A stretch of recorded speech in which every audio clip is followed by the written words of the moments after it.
everyone, welcome to the next video from this series from Small Victories by Johanna Basford. Now I did say I was going to make a decision about whether to change pencils for the next 2 rows. I've decided that I'm not going to. I'm going to continue with the Polychromos. There's a few reasons for this, but mainly because I was just so indecisive. I just thought I've just got to carry on with them. So sorry about that. I know a lot of you have lots of different sets, but I know also quite a lot of you do have the Polychromos and do enjoy them. So hopefully that's going to work. So we're coming in closer to today's floral, which is just one really large, very pretty flower. Let's move it in a little bit. There we go. Now I've already grabbed a pencil. This is my Paynes Grey. And I'm going to do these here. Can you see all these little ones? I'm going to colour them in, just block them in so that they can be seen, because once I do the petals I might accidentally colour over them. So I thought if I did them bold, then even if I colour them over, you'll still see them. Now I've got to make a decision about flower colour. I've got an idea. I'm going to try something. I'm going to try a series of yellows. That's daring for me, I know, but we haven't done a yellow flower for a while. So I'm going to start off with quite a dark yellow. Whoops. Oh, sorry about that. This is the light yellow ochre. So it's one of the more browny yellows that we get in the, you know, ochres, Naples Yellow, that sort of range. Just going to give it a sharpen. I'm going to use the darkest pencil for this central part here, then a slightly lighter one here, and then the lighter one here, and we'll see how it works out. So this is quite a small area. I'd really like it to be much darker in the middle than on the tips, but I'm just putting some colour down on the whole of them first. I'm just going to put a few more layers in the centre there. See whether we can make it look a bit darker. And it is yellow, so it's a little bit tricky. It might be easier to go over it in a brown or something, but I might be happy with that when I finish, so I'm not going to do anything yet. I'm just going to grab my next yellow. That was very quick, wasn't it? My next yellow is the dark Naples ochre. I'm just going to sharpen it. So here it is, dark Naples ochre, and I'm going to do all these next ones. That again, I want it to be a little bit darker at the base, but with yellow it's quite tricky.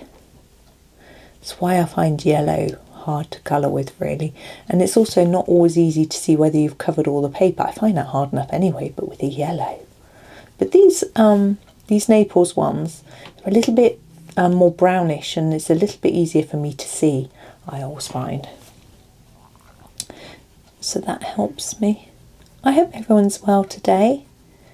It's nice having a bit of flower practice, I'm thinking, because, you know, once we get our hands on wonderful wildflowers, we'll be doing flowers all day long, every day. Although I have had people going, there's a few too many flowers, and it does what it says on the tin. The thing is that you don't have to colour the whole book all at once. You know, you can do... I'm trying to go around the edge here, making this bit darker. You know, you can do a few pages and then put it aside, go and colour a few houses or a few people, come back to it, you know. And I think it's going to be interesting. This is Naples Yellow, because her last two her first flower book was Secret Garden, of course, very first book. And then she did Wilder Flowers, and her style has changed a little bit. But I think since then her style has changed quite considerably. So I think, yeah, Naples Yellow. I think seeing how she tackles lots of different types of flowers will be really interesting, because these flowers don't look really closely similar to the one she did in Secret Garden. You know, she has changed her style somewhat, and I think she's actually adapted to make them easier to colour. In Secret Garden, a lot of things had borders around, which didn't look very natural, and there were sort of doodly details which sometimes were a little bit too much. and things like that. So I think she has listened to people and changed a little bit, which I think is really, really good. I don't know if other colouring book illustrators do the same thing, because I don't really, although I've got nearly all of Hannah Carlson's books and nearly all of Maria Trollo's books, and I really do enjoy them, I don't know as much about them as illustrators as I do about Johanna. I don't have any recollection of either of them doing any lives. Obviously, Hannah Carlson has been quite unwell, so that would be a bit of a problem. But even earlier on, you know, when she first started out, I don't really remember seeing, but I think it's probably because they're not British, so that's going to make a huge difference. So they don't speak English, so you're not going to, if there's an interview of them or something like that, they post, you don't really understand it. So, well, I don't. I say you, I don't mean you, I mean me. You know, I don't understand it, so that might have some bearing on things as well. It sort of looks quite goldish, doesn't it? So I'm quite liking that. I'm trying to think about the background colour. There isn't a lot of it, but I think what I want to do is to use that background to make that colour jump out of the page even more. Now, if you want that to happen, you need to use something opposite on the colour wheel. And I know from memory, I think, I should have a colour wheel up on the wall really, shouldn't I? That purple is sort of opposite to yellow and it can make it pop. But we did a purple background on the very last one that we did. I think it was like a purple violet. So I'm thinking maybe we could do a more reddish purple, maybe a light red violet, a red violet, maybe crimson or something like that. I'm just looking at my swatch that I think I'm going to have a go with the crimson. I'm interested to see how it might look. So here is the crimson. And we're going to just get into all the little nooks and crannies. Oh, I think I need to sharpen that even. I thought it looked sharp enough, but nope.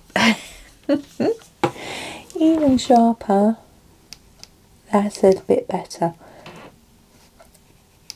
I'm having to layer it up a bit because I've gone over the lines with the yellow, which is completely unsurprising for me. Now in these little bits, what we've done on the others is we've done a darker line around. So I'm trying to just put that darker line in first and then fill in the space with the lighter colour. See if that works. Gosh, it's gone quite sunny over the last couple of days, but it's cool. It's really odd that, you know, we're in August and it's cool and sunny. It's lovely. It's breezy. You know, I was out yesterday afternoon walking in the sun. I didn't get overly hot. I did have my hat on and I actually had long sleeves on, partly because I thought it was going to rain, so I thought I might have to put a mac on. I don't like a plastic mac against bare arms. You get all sticky. So I'm just going to go back over those a little bit. I'm just being a bit fussy. Right. Now I do want a little bit more separation between our petals and things like that. And I think rather than using a Paynes grey, which I use sometimes for the cold colours, or a dark sepia, I think I'm going to use just a very dark brown. So I'm grabbing this one here, which is the burnt umber. I grabbed that over the walnut brown because it's got a nice sharp end. And what I'm going to do here, actually I'm going to get my brush. Oh, my pencil just ran along the desk. I don't know if you heard it. Just brush it on. Okay. So back to our pencil. But a bit in the middle here. And I want to go around the edge of each of these little petals. Now what I have found when I've been making these videos, and I look at this bit when I start to try and put some shadow in, when I look really closely it looks really messy. Now I can't see that at the moment because my eyes don't zoom in as well as my computer can, my camera can. so it can look quite messy close up, but it doesn't matter because I'm looking from a distance, you know.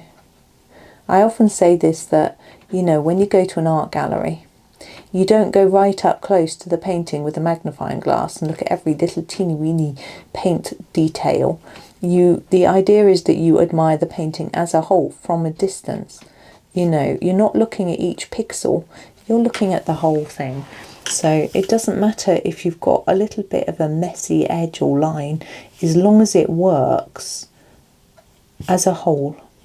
That's how I feel about it anyway.